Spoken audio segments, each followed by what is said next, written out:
Senator Rice. Chair. Thanks, Mr Harfield. I've similarly got questions on staffing.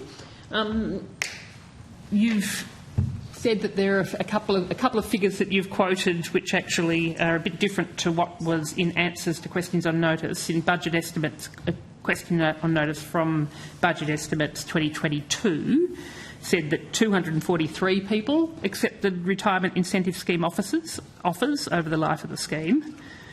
And at that time, 132 positions had been rehired. So that 240 number included our aviation rescue and firefighters. It wasn't just air traffic controllers. Okay. What I've been talking about was the air traffic controllers. All right, and so you're 110 to 120 that have been rehired. They're just air traffic controllers, not firefighters. All right. How many air traffic controllers did you have prior to the retirement scheme? Around about the same number as that we do now, but I have to take it on notice to what that exact number was. Okay. And you said that I've been listening, and you had to encourage the older air traffic controllers to retire so that you can keep the training going. Were the air traffic controllers who were nearing retirement age, would they have been forced to retire at a particular age? No, provided that they continue to keep their qualification, because they're checked on a 6-monthly basis, and continue to maintain a medical. If they chose to continue, there's no sort of mandatory time. However, in experience-wise and previously, it was around about 58 that normally everyone usually retires around that age. Mm-hmm. But you could have kept them on if they had done kept them on. However, as this was in the middle of 2021, by now they'd be approaching 60, and we normally have seen people retire at this stage. Yes, but it would have been an option to have kept them on and kept up your training, and you would have had a bigger pool now. So the other context is that with the situation we were in, even with we were fortunate to have government funding where we can make these in a much more considered decision. But in doing the retirement incentive scheme meant that no other person in the organisation had to lose their job because we weren't able to afford them. And also no one during COVID, so no one lost their job during COVID in air services. No one had reduced hours as a result of the fact that afford it, because we still had to operate, and we were able to honour every pay rise under every enterprise agreement during that period of time. But you're in a bit of a pickle now of not having enough staff. As I said, that if we hadn't have done the retirement what was the term? The chronic unease. Chronic unease. Because there's no ever set and forget. The issue is that, and I reiterate, like we're seeing in the rest of the world, is that we would have had less staff today than we would have if we hadn't have done the retirement incentive scheme, because we wouldn't have had a trainee pipeline. Well, but you could have. I'm sitting there saying at the time, and the decision being made to where we were in the middle of 2021 with Delta and Omicron, yes. But you could have kept them on. It might have cost you more.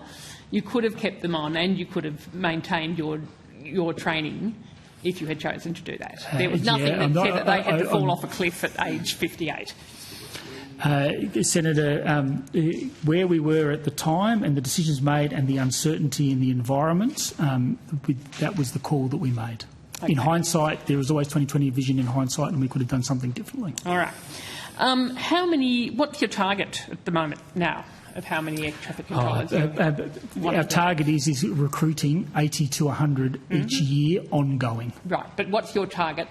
Do you want to have more than your 848 or your 850 that you've got at the moment? It is continuing to ensure that we've got a continuous supply, because whatever that target is today, it will change in 6 months because of the environment that we're in. In the current environment, what's your target? How many would you like to have? So if all things being equal, everything was put into a bubble and there's no change, it would probably be another 30 on top of what we've probably got, and then it's about how we deploy that number. Okay.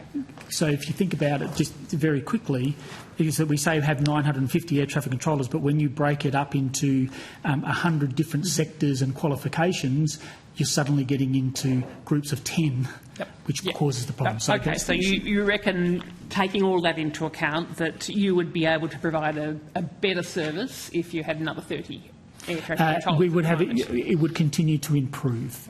Okay. I just want to make sure that it's not that you reach a magic number and then suddenly everything is all okay. Okay. And does that number cover off the operation of more noise-sensitive runway modes, such as sod props? Senator, ensuring that we're able to facilitate any change of environment. We can do that today, so don't get me wrong. The restrictions that we have when it comes to is about the throughput through the airports and slowing that down to ensure safety is maintained, not about changing modes. But is it correct that noise-sensitive runway modes such as sod props actually require more staff than if you haven't got them in operation? Not necessarily. No? Not necessarily. It depends. It depends on what the mode is and how the operation of the traffic is conducted, but it doesn't necessarily equate to operating a different mode means more air traffic controllers. Because I understand that Civil Air Australia has reported in the media saying it could take years to implement Airservices post-implementation review flight path changes in Brisbane due to chronic staff shortages in the Brisbane Control Tower. So that seems to imply to me that you need more staff. I've got a feeling I might hear this again in an inquiry soon. Possibly. I'll let Mr Curran talk about that. Senator, if I may, the simultaneous opposite direction parallel runway operations, sod props, the mode you're referring to, is used both in Sydney and also in Brisbane. I think you're relating specifically to Brisbane. It's a low traffic mode. We're typically not seeing more than about 20 movements an hour using that mode. It is not a mode in Brisbane that requires additional air traffic controllers. The mode that requires additional air traffic controllers is when we're in independent parallel runway operations. Effectively, we'd be running Brisbane like it's two separate airports. That requires controllers in the tower, controllers in the approach unit, etc. Simultaneous opposition of parallel runway operations does not. Okay, all right. But what do you say to the Civil Air Australia's reports that it could take years to implement these flight path changes? Senator, I think the post-implementation review has led to a program of change called the NAP4B. I'm sorry for the acronym. It's the Noise Action Plan for Brisbane, and that program of work has led to some changes in 2023. There will be a series more changes in 2024. I'm happy to go into those, and then again into 2025. There is a staffing factor in amongst that for training. If we end up in a situation where we have substantial changes to the operating mode in Brisbane and the surrounding airspace, the training load alone would require some additional air traffic controllers, but that wouldn't be on the critical path. What would be on the critical path is consultation with community and the safety work that we'd be doing. So, okay, substantial changes. Is the post-implementation review flight path changes, are they substantial changes? There's multiple phases. There's a series of packages. There's 4 packages in total. The first package dealt a lot with governance and assurance mechanisms. The second package of change, which we're in the process of implementing this year and implemented some of last year, are probably at the moderate end of the spectrum. Package 3 and Package 4 foreshadow the potential for significant changes. Okay, and are they in Package 3 and Package 4 are the measures that are going to reduce flight noise on nearby residents? Senator, they all aim to reduce the impacts of aircraft operations on the communities in Brisbane. I think it's fair to say that the complexity of each of the packages goes to the magnitude of change, the magnitude of flight path change. But the Package 2 we're working on right now will improve outcomes for Brisbane through greater use of sod props, the mode you were referring to before. And Package 3 and Package 4, what's the timeline for those being implemented? Package 3 and Package 4 Package 3 is being developed throughout the course of this year for implementation into next year, and Package 4 can start in parallel next year but will likely continue into 2026. Okay, and will require more staff? For the training, etc. Yeah, so I couldn't give you an exact number at the moment, but we're anticipating the training load for a major change would require some additional staff. It's not many staff. It's a small number of licensed rated staff in those particular roles in Brisbane. So you've got a double whammy going on in that you are currently short of staff compared with what you'd like to be at Brisbane, even to conduct your operations as per normal, and then you've got this additional load that's going to be required. Senator, I think that's the point that Mr Harfield was making around the change program that we have coming with Brisbane, Western Sydney, Melbourne and Perth. Could you take on notice, you said you aren't able to say now how many extra staff compared with what you've got at the moment is going to be needed for implementation of Package 3 and Package 4? Yes, Senator. Thank you. The Australian Transport Safety Bureau is investigating an incident involving an air traffic controller who appeared to have fallen asleep at a control console in the Air Traffic Services Centre in Brisbane on the 9th of December 2022, so just over a year ago. What are the safety implications of ATCs sleeping while on duty? Senator, if it was a single staffed situation, obviously the concern would be is whether any aircraft operating in their jurisdiction would be able to contact them. In regards to the particular incident you're talking about, if I remember correctly, is that because it's in Brisbane Centre, there is a number, even in the early hours of the morning, there are multiple people around, and there's also supervision in place to ensure that safety isn't compromised. Right, so it doesn't matter if they fall asleep? No, I'm not saying that. I'm saying if they do fall asleep, we've got mechanisms in place to ensure that it doesn't happen for a period of time. So you're saying they'd be woken up by somebody else around them? Yeah, which then we have to take into is why that's the case, and rechecking our fatigue management system and rules associated with it. And whether it was due to overwork because of having chronic staff shortages? Senator, no, because we have a fatigue risk management system that's in place that people that's assessed, and so people can't actually turn up to work if they're over fatigued, and even if they request to come in, we need to make sure that their fatigue risk is within acceptable levels. Okay. So you can't work if you're fatigued. But something obviously happened to this person. They must have passed that test but then still fell asleep. Senator, without understanding exactly why that person fall asleep, but sometimes in the early hours of the morning without continuous stimulus, you can nod off, and so we need to put protections, and in this case they did, and so we need to review that. I presume that Airservices is cooperating with the ATSB, has cooperated with the ATSB in investigating this? Absolutely, and we would have conducted our own investigation, and so... it's over a year, and the ATSB report status shows it as pending. So do you know why it's taking so long to close off this report? So that's a matter for the ATSB, Senator, but we would have completed our review well before. Okay. I want to move on to leaded fuel being used at Brisbane and Archerfield airports. The General Aviation Maintenance Group operates 3 planes, a Turbo Commander, a Grand Commander AC-680 and a Shrike Commander AC-500S, which I understand were manufactured in 1973, and they use leaded fuel, and they're still allowed to operate on a daily basis in Australia over heavily populated areas. Senator, that's a matter for CASA or the department. That's well beyond our jurisdiction on what fuel can be utilised in an aircraft.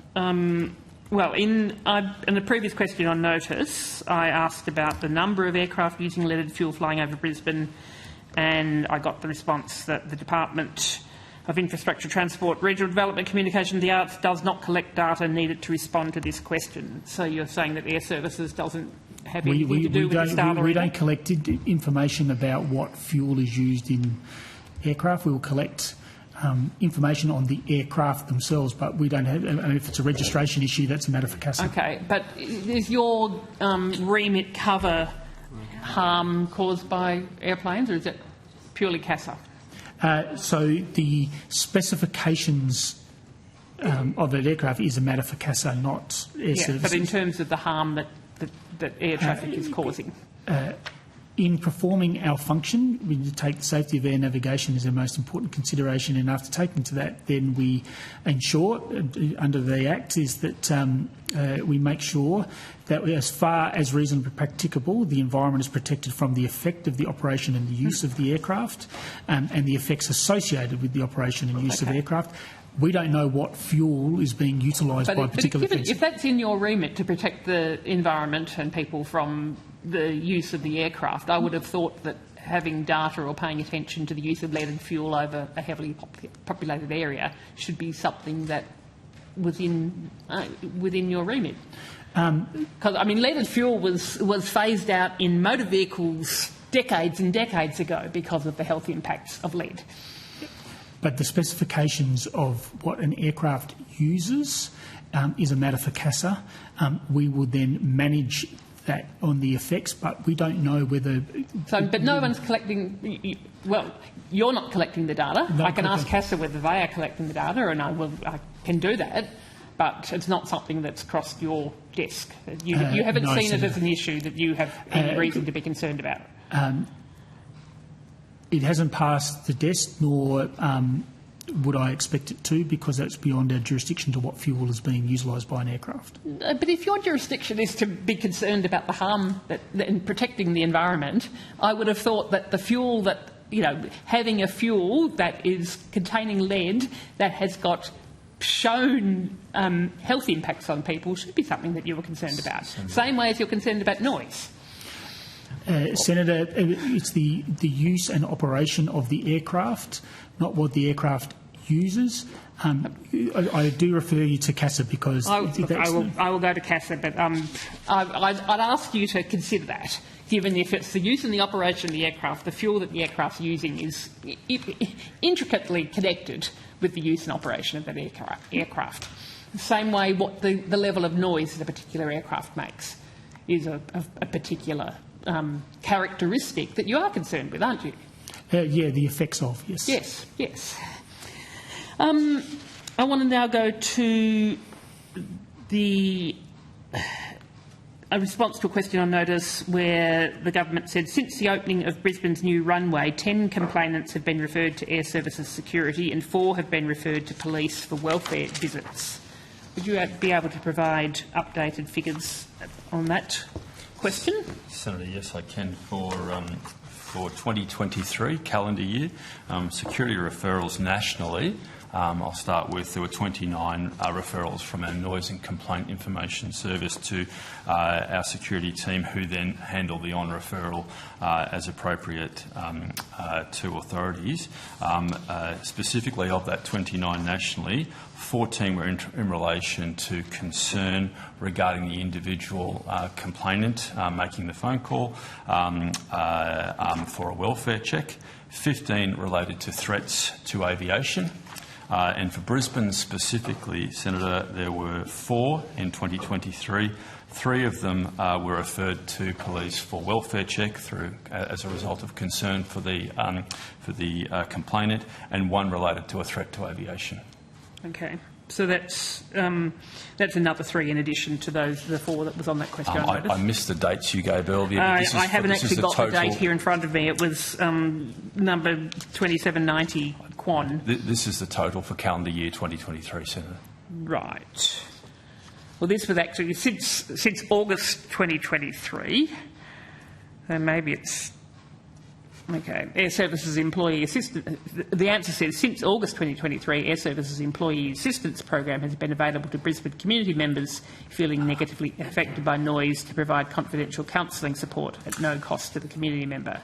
So I'm interested in updated information for that. How many community members have contacted the Counselling Support Service since August 2023? Thank you, Senator. That's a slightly different question. Perhaps I misunderstood you. I thought it was in relation No, it's to 2 separate things, but I just didn't have the date of the question on notice, so I don't know what the first stats, what time period they were referring to.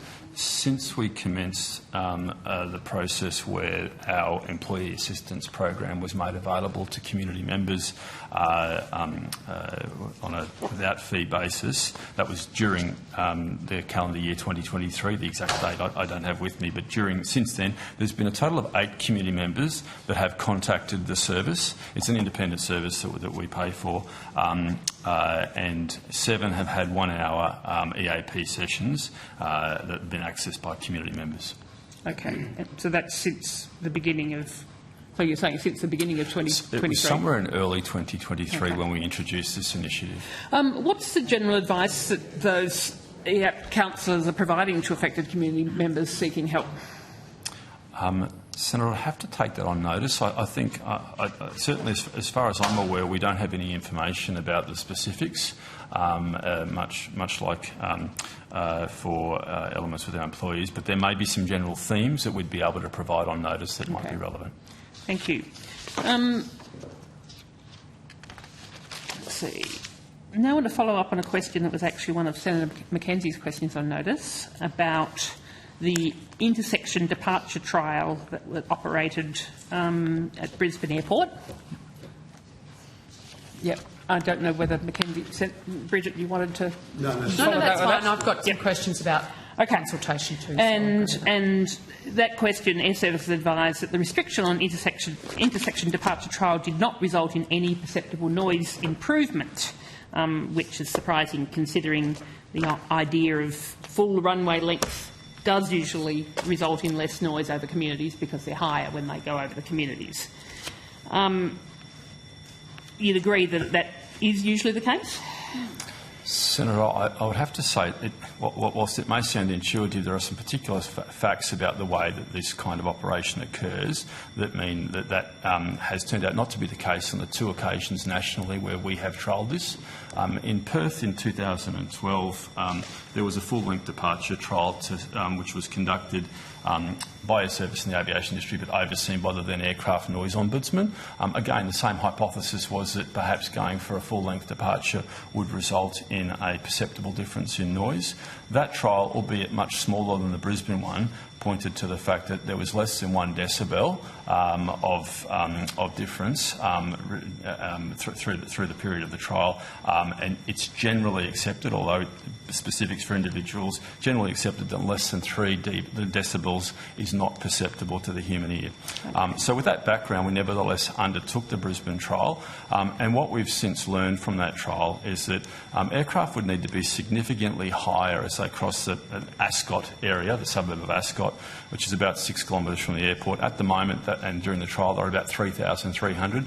They would need to be at more than 5,000 feet. To achieve that, airlines would need to have a 24-degree ascent profile. Today it's a 16-degree ascent profile. We've had discussions with both Qantas and Virgin that have confirmed to Airservices but also to the government-established airport advisory body in Brisbane, the AAB, that they cannot accept a 24-degree ascent profile. Okay. So it's basically not going to be possible for them to be as high as what would be required to have a greater than 3 decibel limit. That's correct. And as I say, this is the second time we've undertaken this trial. I've got the findings from the ANO trial from Perth if you'd wish for us to table. Additional information in that response said the flight management systems will make a determination on the amount of thrust required to meet height markers on standard instrument departures. So during the trial, those SID height markers, were they increased? No, Senator, they were not. So they were still aiming at the same markers then? Well, yes, that's correct. They can be above the marker depending on the air traffic control clearance and the circumstances at the time. But the trial that we undertook was the trial that was recommended by the then BAPAF group, the government-established Brisbane Airport Advisory Forum. They made the recommendation to do a runway extension, full-length trial, no runway intersection trial, which is what we undertook. The trial to change a standard instrument departure is a different trial altogether that would have required significantly more time. But maybe I'm not seeing something, but if they're basically aiming for the same height, even though you're saying use the full runway, they're still aiming for the same height, so it's no surprise that they're not reaching a higher altitude and having less of a noise impact. It depends on the specifics of the standard instrument departure, Senator, but they can certainly be above that height. But they're not being required to be above it. It's not that the FMS, the flight management system, is only aiming at that. They will get an air traffic control clearance to go above it, and in terms of it's difficult to do without a drawing. Can you tell me? I mean, how during that trial did you collect data on how much above that they were? Senator, we did. We collected data. We've produced a quarterly report to community. We've published it on our website. Engaged different. So how many of the planes were actually significantly above that SID height marker? I don't have the numbers on me, but what we saw was less than a 3 decibel difference. I know, and it was more like a 1 decibel difference. But if they're not higher, that's no surprise. They were somewhat higher, but not substantially higher. Well, that's okay. Well, if they're not substantially higher, well, then it's no surprise that you're not seeing any difference. Senator, so, I mean, it seems like a complete waste of time, even though you're saying use the full runway with the aim of getting higher, but you're not requiring them to be higher, which means it's no surprise that the trial doesn't show any difference. I don't think it's as mechanical as you've made there. Certainly, aircraft were higher. To get them to a perceptible difference, they would need to be at a much higher gradient. Well, can you? I mean, you say it's available, but could you take on notice getting the analysis of how much higher the planes actually were over particular communities? Senator, yes, we can provide the quarterly reports that we've published, as well as we can provide the full-length departure noise benefit trial from Perth from 2012. Okay, but does that include that data in terms of what proportion of planes are at what heights? Yes, it does. Okay. Look, my final lot of questions was... Can we do finish it? Yep. Break at 4. Yep. Senator Ross? Yep, I'll be finished before then. Not finished. The CEO of Brisbane Airport Corporation wrote to the chair of the AAB, which is, what's the AAB? I don't know. I'm pleased to advise you that Airservices has facilitated an official NOTAM update to its operations, recognising that Brisbane's new runway is not to be used for flights over the city from 10 p.m. to 6 a.m, 5 a.m. during daylight saving periods.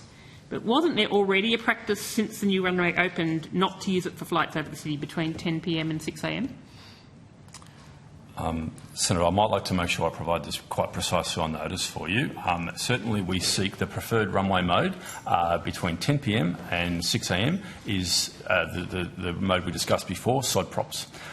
There are certain weather conditions in which sod props cannot be implemented, and so it is the case that not all of the time do sod props occur.